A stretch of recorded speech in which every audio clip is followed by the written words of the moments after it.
Hello everyone, and welcome back to a new video. In this video, I'm gonna show you guys how you can add a resume to your Wix website. So if you guys want to learn how to do it, just follow the steps that I'm gonna show you. As you can see guys, I am right now on Wix website, and this is how the homepage looks like. So right here in the top, as you can see guys, you're gonna find the option to create a new folder, and right next to it, you're gonna find the option to create a new site. Right here, as you can see guys, you're gonna find the list that includes all of the sites that you have on Wix. So right now, go to the sites you want to add your resume to, for example, this one. So go to that site, hover your mouse over it, and then click on select and edit site. After that, this will take you to your dashboard. So once you're here in your dashboard, this is how it would look like. And then if you go here to the left, you're going to find all of these sections.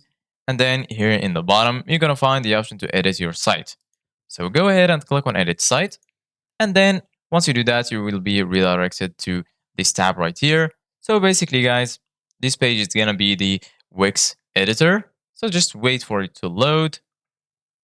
And then once it's loaded, this is how it will look like. So right here, as you can see, guys, in the left, you're going to find all of these tools that will help you to customize your site. So right now, go ahead and click on add element.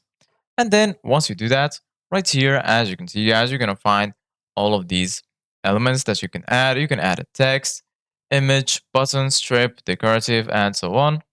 So right now, go ahead and click on button.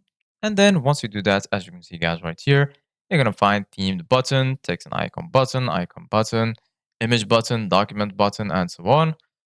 So we're going to go to document button, and then you can choose which document you want. So for example, I'm going to choose PDF. I'm going to click on it. And then as you can see, guys, now it's added. And right now you need to upload your document. So just click on upload media and then add your document, or you can just drag it directly right here. And then once you do that, click on add to page, and then it will be added to this button. And once you click on this button, the resume will open up directly. So this is us guys for today's video. Thank you guys for watching. See you guys in the next video.